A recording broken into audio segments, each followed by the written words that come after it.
मंजिल उन्हीं को मिलती है जिनके सपनों में जान होती है। पंखों से कुछ नहीं होता दोस्तों, हौसलों से उड़ान होती है। Welcome on my YouTube channel Competeria. In previous lecture of current affairs, we discuss about national and international features and news, Padam Shri awards, very important summits and all other topics. Now today we discuss about नवीन केंद्रीय मंत्री परिषद। प्रधानमंत्री नरेंद्र मोदी, गृह मंत्री अमित शाह, रक्षा मंत्री राजनाथ सिंह, वित्त और corporate कार्य मंत्री निर्मला सीतारमण, ये सारी लिस्ट मैं आपको दिसंबर 2020 के हिसाब से बता रहा हूँ। विदेश मंत्री एस जयशंकर, रेल और वाणिज्य और उद्योग मंत्री, उपभोक्ता कार्य, खाद्य और सार्वजनिक वितरण मंत्रालय पीयूष गोयल, शिक्षा मंत्री रमेश पोखरियाल निशंक, सड़क परिवहन एवं राजमार्ग और सूक्ष्म लघु एवं मध्यम उद्यम मंत्रालय नितिन जयराम गडकरी, रसायन और उर्वरक मंत्रालय, कृषि और किसान मंत्रालय, रसायन और उर्वरक मंत्रालय डीवी सदानंद गौड़ा, कृषि और किसान कल्याण, ग्रामीण विकास और पंचायती राज मंत्रालय नरेंद्र सिंह तोमर, कानून और न्याय, संचार और इलेक्ट्रॉनिक्स और सूचना प्रौद्योगिकी मंत्री रविशंकर प्रसाद, खाद्य प्रसंस्करण उद्योग मंत्रालय के मंत्री नरेंद्र सिंह तोमर, सामाजिक न्याय और अधिकारिता मंत्रालय थावरचंद गहलोत, जनजातीय कार्य मंत्रालय अर्जुन मुंडा, महिला एवं बाल विकास वस्त्र मंत्रालय स्मृति जुबिन ईरानी, स्वास्थ्य और परिवार कल्याण, विज्ञान और प्रौद्योगिकी, विज्ञान पृथ्वी विज्ञान मंत्रालय, स्वास्थ्य और परिवार कल्याण, विज्ञान और प्रौद्योगिकी, पृथ्वी विज्ञान मंत्रालय डॉक्टर हर्षवर्धन, पेट्रोलियम और प्राकृतिक गैस और इस्पात मंत्रालय धर्मेंद्र प्रधान, अल्पसंख्यक कार्य मंत्रालय मुख्तार अब्बास नकवी, संसदीय कार्य, कोयला और खान मंत्रालय के मंत्री प्रहलाद जोशी,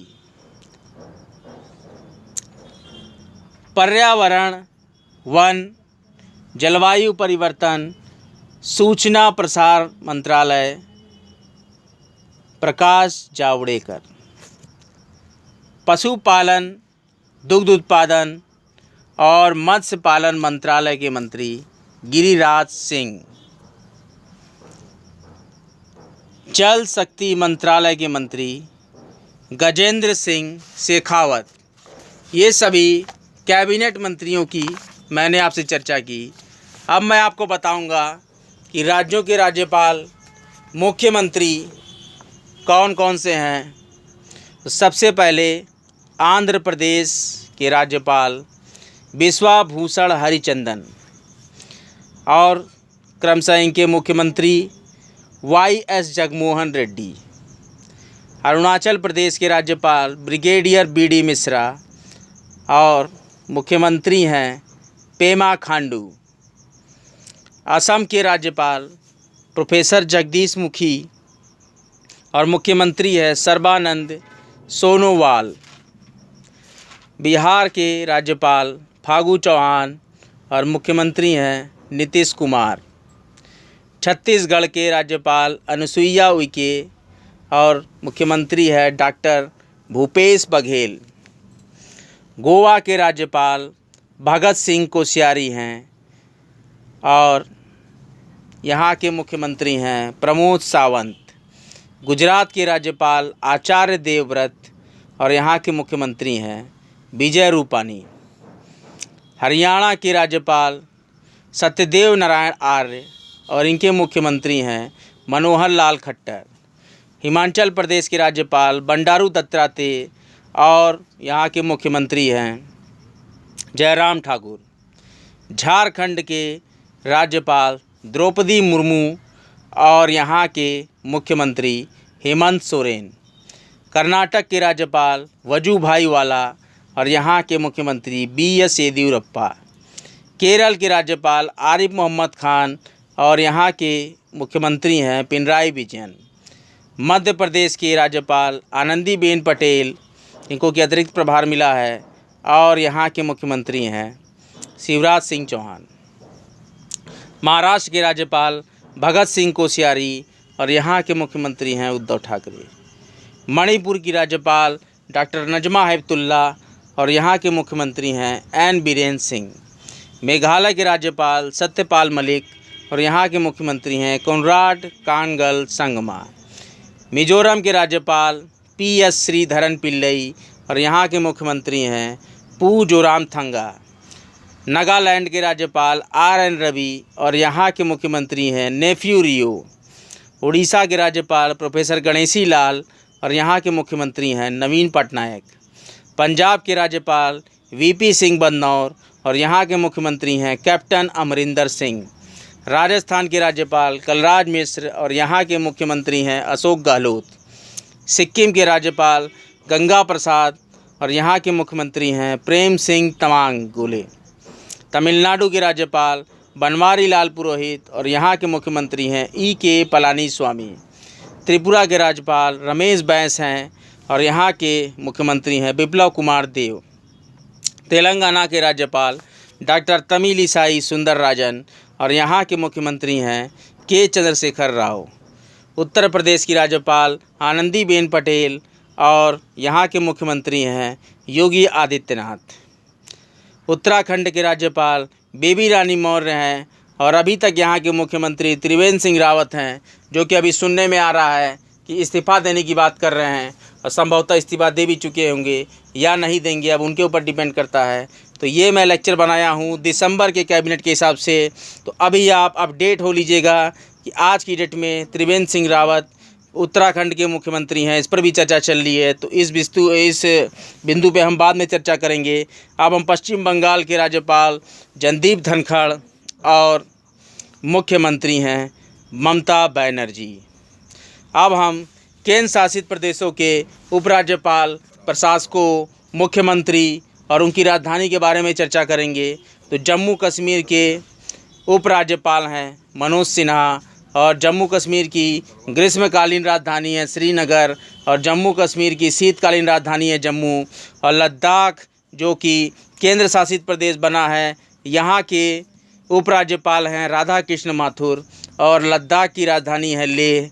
और दिल्ली जो कि NCT है, यहाँ के उपराज्यपाल हैं अनिल बैजल और यहाँ के मुख्यमंत्री बहुत ही चर्चित हस्ती हैं अरविंद केजरीवाल। और दिल्ली की राजधानी नई दिल्ली है। पुडुचेरी यहाँ की उपराज्यपाल किरण बेदी हैं और यहाँ के मुख्यमंत्री हैं B नारायणसामी और यहाँ की राजधानी है पुडुचेरी की पुडुचेरी। अंडमान और निकोबार द्वीप के उपराज्यपाल देवेंद्र कुमार जोशी और इसकी राजधानी है पोर्ट ब्लेयर। चंडीगढ़ के उपराज्यपाल या प्रशासक, तो चंडीगढ़ में प्रशासक चलता है, तो चंडीगढ़ के प्रशासक हैं BP सिंह बदनौर। ध्यान दीजिएगा, BP सिंह बदनौर ये पंजाब के भी राज्यपाल हैं और ये चंडीगढ़ के भी प्रशासक हैं। ये बात ध्यान में रखिएगा, BP सिंह बदनौर जो कि चंडीगढ़ के भी प्रशासक हैं और चंडीगढ़ की राजधानी चंडीगढ़ है। दादरा और नगर हवेली और दमन और दीव, ये दोनों को मिलाकर एक केंद्र शासित प्रदेश बना दिया गया है। तो दादरा और नगर हवेली और दमन और दीव, इसके प्रशासक हैं प्रफुल्ल पटेल और यहाँ की राजधानी है सिलवासा और दमन। लक्षद्वीप के अतिरिक्त प्रभार मिला है प्रशासक या उपराज्यपाल कह सकते हैं, तो प्रफुल्ल पटेल। लक्षद्वीप के कौन हैं? प्रफुल्ल पटेल। इस प्रकार से लक्षद्वीप की राजधानी कवरत्ती है। और अब हम देखेंगे कि 31 अक्टूबर 2019 को जम्मू कश्मीर और लद्दाख नए केंद्र प्रशासित प्रदेश के रूप में गठित हुए थे। 31 अक्टूबर 2019। एक क्वेश्चन यहाँ से श्योर आएगा, जम्मू कश्मीर और लद्दाख नए केंद्र शासित प्रदेश के रूप में कब गठित किए गए? तो याद रखिएगा तारीख 31 अक्टूबर 2019। अब हम चर्चा करते हैं हमारे देश के संवैधानिक और गैर संवैधानिक पदाधिकारियों की। तो सबसे पहले मैं चर्चा करूंगा राष्ट्रपति रामनाथ कोविंद, उपराष्ट्रपति एम वेंकैया नायडू, उच्चतम न्यायालय के मुख्य न्यायाधीश न्यायमूर्ति शरद अरविंद बोबड़े, लोकपाल न्यायमूर्ति पिनाकी चंद्र घोष और महान्यायवादी भारत के, जिसको कि आप अटॉर्नी जनरल ऑफ इंडिया बोलते हैं, ये हैं के Venugopal. Chief of defence staff है इंडिया गवर्नमेंट के। चीफ ऑफ डिफेंस स्टाफ जो कि तीनों सेनाओं के चीफ होते हैं वो हैं general Bipin Rawat. Now the solicitor general of India Tushar Mehta. और राज्यसभा के सभापति हैं एम वेंकैया नायडू। भारत का उपराष्ट्रपति ही राज्यसभा का सभापति होता है। इस प्रकार से राज्यसभा के उपसभापति की बात करें तो हरिवंश नारायण सिंह, और लोकसभा के अध्यक्ष बहुत चर्चित हस्ती ओम बिरला। राज्यसभा में विपक्ष के नेता हैं गुलाम नबी आज़ाद। तो अब गुलाम नबी आज़ाद आज की डेट में अगर आप देखेंगे तो गुलाम नबी आज़ाद ने राजनीति से संन्यास ले लिया है, अब वो रिटायरमेंट ले चुके हैं। तो इस पर मैं बाद में अपडेट करूंगा। मुख्य निर्वाचन आयुक्त हैं सुनील अरोड़ा और अन्य चुनाव आयुक्त हैं राजीव कुमार और सुशील चंद्रा। दो अन्य चुनाव आयुक्त भी होते हैं और एक मुख्य निर्वाचन आयुक्त होता है भारत में। तो मुख्य निर्वाचन आयुक्त हैं सुनील अरोड़ा और दो अन्य निर्वाचन चुनाव आयुक्त जो हैं वो हैं राजीव कुमार और सुशील चंद्रा। और भारत के नियंत्रक एवं महालेखा परीक्षक हैं गिरीश चंद्र मुर्मू। वायु सेनाध्यक्ष air chief marshal Rakesh Kumar Singh Bhadauria और नौसेनाध्यक्ष एडमिरल करमबीर सिंह हैं। थल सेना के अध्यक्ष हैं जनरल मनोज मुकुंद नरवणे।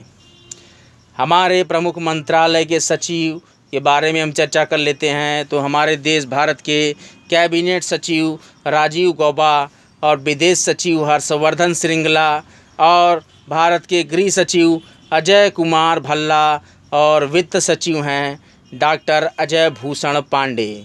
भारत के राष्ट्रीय सुरक्षा सलाहकार अजीत डोभाल और भारत के प्रधान वैज्ञानिक सलाहकार हैं डॉक्टर के विजय राघवन। और रक्षा मंत्री के प्रमुख वैज्ञानिक जो कि सलाहकार और रक्षा अनुसंधान विकास संगठन जिसको आप DRDO बोलते हैं, इस संस्था के भी महानिदेशक हैं, उनका नाम है डॉक्टर जी सतीश रेड्डी। एक नंबर का क्वेश्चन प्रायः पूछ लेता है किसी भी टेक्निकल फील्ड के एग्ज़ाम्स में कि DRDO के महानिदेशक या डायरेक्टर जनरल कौन है, तो आप लिखेंगे डॉक्टर जी सतीश रेड्डी। डॉक्टर जी सतीश रेड्डी। भारत के अंतरिक्ष अनुसंधान संगठन इसरो के जो प्रमुख हैं उनका नाम है डॉक्टर के सिवान। अब मैं आपसे ये चर्चा करना चाहता हूँ कि जितने भी आयोग हैं उनके अध्यक्ष कौन कौन हैं। भारत के जो भी महत्वपूर्ण आयोग में सबसे महत्वपूर्ण आयोग नीति आयोग, जिसके कि अध्यक्ष हैं प्रधानमंत्री नरेंद्र मोदी और इसके उपाध्यक्ष हैं डॉक्टर राजीव कुमार। और मुख्य कार्यकारी अधिकारी जिसको आप CEO बोलते हैं तो वो हैं अमिताभ कांत। राष्ट्रीय मानवाधिकार आयोग के अध्यक्ष हैं न्यायमूर्ति HL दत्तू। और राष्ट्रीय अनुसूचित जाति आयोग के अध्यक्ष हैं राम शंकर कठेरिया। और राष्ट्रीय कामधेनु आयोग जो बनाया गया है उसके अध्यक्ष हैं डॉक्टर वल्लभ भाई कठेरिया। इसके बाद हम चर्चा करें तो बहुत महत्वपूर्ण आयोग जो कि हमारे जीवन में बहुत बड़ा योगदान रखता है जल, तो केंद्रीय जल आयोग के जो अध्यक्ष हैं वो हैं SK हलदार। और राष्ट्रीय चिकित्सा आयोग के अध्यक्ष हैं प्रोफेसर सुरेश चंद्र शर्मा। राष्ट्रीय पिछड़ा वर्ग आयोग के अध्यक्ष हैं भगवान लाल साहनी। और राष्ट्रीय अनुसूचित जनजाति आयोग के अध्यक्ष हैं नंद कुमार साई। और राष्ट्रीय अल्पसंख्यक आयोग के अध्यक्ष हैं शहीद गयूर हसन रिजवी। अब हम चर्चा करते हैं 15वां वित्त आयोग है, तो 15वें वित्त आयोग के अध्यक्ष कौन हैं, तो 15वें वित्त आयोग के अध्यक्ष हैं NK सिंह। और कहीं पूछ दिया एग्ज़ाम में कि 14वें वित्त आयोग के अध्यक्ष कौन हैं, तो आपको पता है कि 14वें वित्त आयोग के अध्यक्ष YV रेड्डी हैं। और 21वें विधि आयोग के अध्यक्ष न्यायमूर्ति BS चौहान हैं। और राष्ट्रीय महिला आयोग की अध्यक्ष हैं रेखा शर्मा। बहुत ही इंपॉर्टेंट क्वेश्चन, अक्सर यूपीपीसीएस, यूपी समीक्षा अधिकारी, सहायक समीक्षा अधिकारी के एग्ज़ाम्स में और यूपी ट्रिपल एससी पीईटी में भी पूछ सकता है। तो याद रखिएगा, राष्ट्रीय महिला आयोग की अध्यक्ष रेखा शर्मा हैं और राष्ट्रीय बाल अधिकार संरक्षण आयोग के अध्यक्ष प्रियंक कानूनगो हैं। और सबसे प्रतिष्ठित संस्था के भारत सरकार की संघ लोक सेवा आयोग के अध्यक्ष प्रोफेसर प्रदीप कुमार जोशी और विश्वविद्यालय अनुदान आयोग यूजीसी के अध्यक्ष हैं प्रोफेसर धीरेन्द्र पाल सिंह। और केंद्रीय सतर्कता आयुक्त हैं संजय कोठारी और मुख्य चुनाव आयुक्त हैं यशवर्धन कुमार सिन्हा। अब हम चर्चा कर लेते हैं कि research and analysis wing raw के अध्यक्ष निदेशक हैं सामंत गोयल और इंटेलिजेंस ब्यूरो आईबी के अध्यक्ष निदेशक हैं अरविंद कुमार। सीआरपीएफ के महानिदेशक एपी माहेश्वरी, सीआईएसएफ के महानिदेशक कुमार राजेश चंद्र, जिनको की अतिरिक्त प्रभार मिला हुआ है, और सीमा सुरक्षा बल बीएसएफ के निदेशक हैं राकेश अस्थाना, और सशस्त्र सीमा बल के निदेशक हैं कुमार राजेश चंद्र, और आईटीबीपी के निदेशक हैं एसएस देसवाल, और एनएसजी के निदेशक हैं अनूप कुमार सिंह, और आरपीएफ के निदेशक हैं अरुण कुमार सिंह, और एनडीआरएफ जो कि राष्ट्रीय आपदा मोचन बल है इसके निदेशक हैं एसएन प्रधान, और राष्ट्रीय कैडेट कोर के निदेशक हैं लेफ्टिनेंट जनरल तरुण कुमार आइच, और राष्ट्रीय जांच एजेंसी के निदेशक हैं योगेश चंद्र मोदी। इस प्रकार से हम आपको बताना चाहते हैं कि एक नया परिवर्तन हुआ है फिल्म जगत में। फिल्म जगत में कुछ हस्तियों की बहुत ही सरकारी क्षेत्रों में बहुत बड़ा प्रभार मिला है।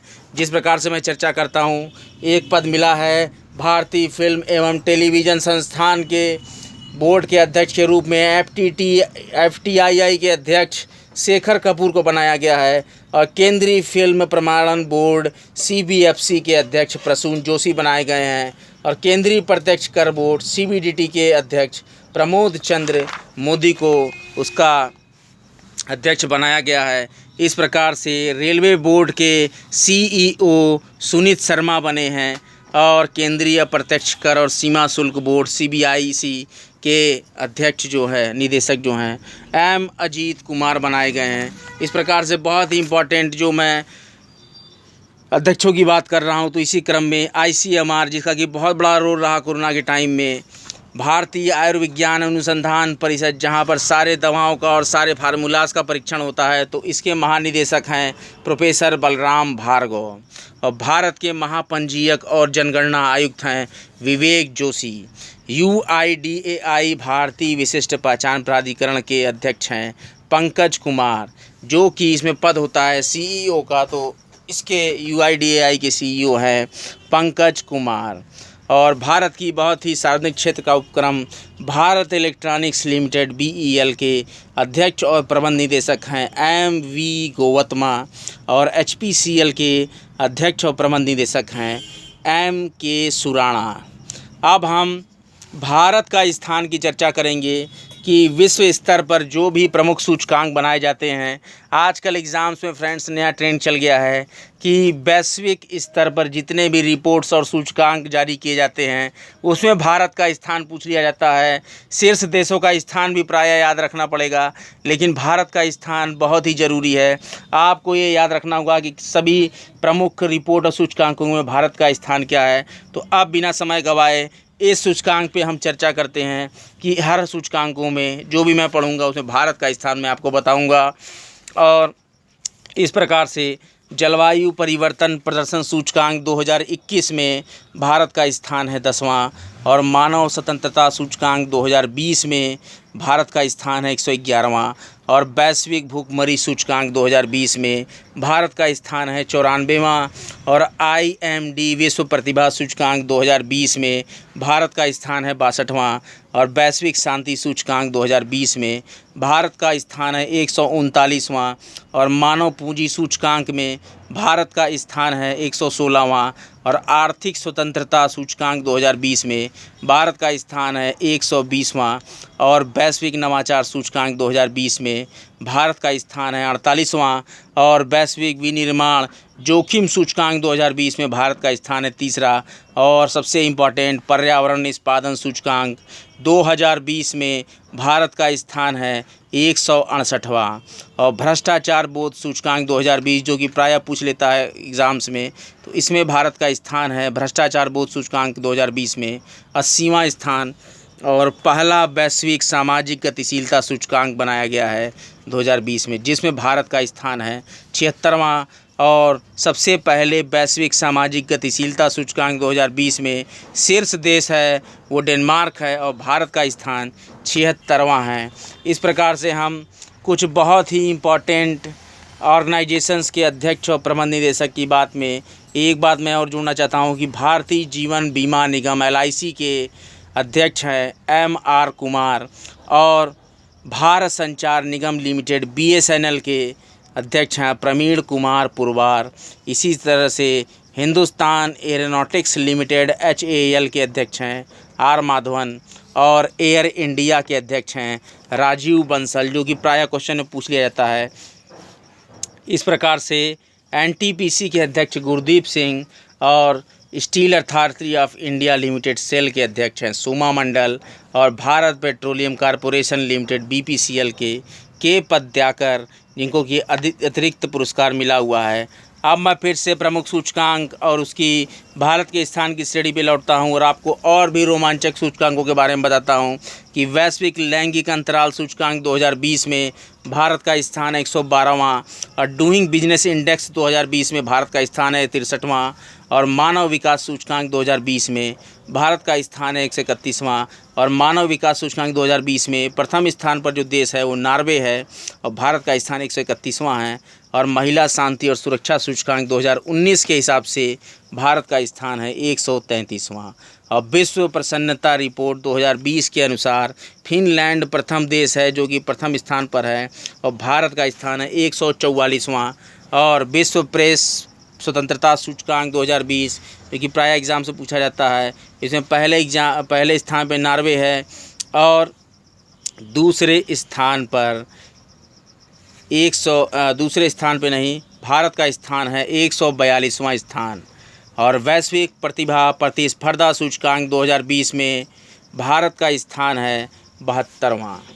अब मैं आपको बताना चाहता हूं कि किस उच्च न्यायालय की पीठ कहां पे है और वो उच्च न्यायालय किस जगह पे है। इस तरह से मैं आपको शॉर्ट में बताऊंगा, तो ध्यान से सुनिएगा। कलकत्ता उच्च न्यायालय की मुख्य पीठ कोलकाता में है और बॉम्बे उच्च न्यायालय की मुख्य पीठ बम्बई में है। मद्रास उच्च न्यायालय की मुख्य पीठ चेन्नई में है। इलाहाबाद उच्च न्यायालय की मुख्य पीठ इलाहाबाद प्रयागराज में है और कर्नाटक उच्च न्यायालय की मुख्य पीठ बेंगलुरु में है। पटना उच्च न्यायालय की मुख्य पीठ पटना में है। गुवाहाटी उच्च न्यायालय की मुख्य पीठ गुवाहाटी में है और राजस्थान उच्च न्यायालय की मुख्य पीठ जोधपुर में है और उड़ीसा उच्च न्यायालय की मुख्य पीठ कटक में है। जम्मू कश्मीर उच्च न्यायालय की मुख्य पीठ श्रीनगर और जम्मू में है। आंध्र प्रदेश उच्च न्यायालय की मुख्य पीठ अमरावती में है। मध्य प्रदेश उच्च न्यायालय की मुख्य पीठ जबलपुर में है और केरल उच्च न्यायालय की मुख्य पीठ कोच्चि में है। गुजरात उच्च न्यायालय की मुख्य पीठ अहमदाबाद में और दिल्ली उच्च न्यायालय की मुख्य पीठ नई दिल्ली में। पंजाब और हरियाणा उच्च न्यायालय की मुख्य पीठ चंडीगढ़ में। हिमाचल प्रदेश उच्च न्यायालय की मुख्य पीठ शिमला में। सिक्किम उच्च न्यायालय की मुख्य पीठ गंगटोक में। छत्तीसगढ़ उच्च न्यायालय की मुख्य पीठ बिलासपुर में और उत्तराखंड उच्च न्यायालय की मुख्य पीठ नैनीताल में। झारखंड उच्च न्यायालय की मुख्य पीठ रांची में। मेघालय उच्च न्यायालय की मुख्य पीठ शिलांग में और मणिपुर उच्च न्यायालय की मुख्य पीठ इम्फाल में और त्रिपुरा उच्च न्यायालय की मुख्य पीठ अगरतला में और तेलंगाना उच्च न्यायालय की मुख्य पीठ हैदराबाद में है। तो इस प्रकार से अगर आप गिने होंगे तो उच्च न्यायालय की कुल 25 उच्च न्यायालय भारत में है इस समय, जिसकी कि मुख्य पीठों की मैंने चर्चा की। इसमें आज के लेक्चर में बस यहीं तक। आज का लेक्चर आपको कैसा लगा कमेंट बॉक्स में कमेंट ज़रूर करें। मेरे चैनल को लाइक करें, सब्सक्राइब करें और बेल आइकन को ज़रूर प्रेस कर दें। कोई भी लक्ष्य मनुष्य के साहस से बड़ा नहीं, हारा वही जो जम कर लड़ा नहीं। सभी पढ़ें, सभी बढ़ें। कॉम्पिटेरिया, PET, UP SSC, UP PSC, UP PCS, UP lower PCS, BSSC 3rd CGL, BPSSC, Bihar SI, Bihar दरोगा और झारखंड SSC, 7 JPS CPT और भारत में जो भी एग्ज़ाम्स हैं लेखपाल, जूनियर असिस्टेंट, ग्राम सचिव, ग्राम विकास अधिकारी, ग्राम पंचायत अधिकारी, पंचायत सचिव, सारे एग्ज़ाम्स में करंट अफेयर्स आते हैं। तो ऑल ओवर इंडिया कोई भी एग्ज़ाम्स हो, करंट अफेयर्स के मेरे लेक्चर्स बहुत ही प्रभावी होंगे। मेरे लेक्चर्स को नियमित सुने, उसका लाभ लें। कॉम्प्ट एरिया सभी पढ़ें, सभी बढ़े। धन्यवाद।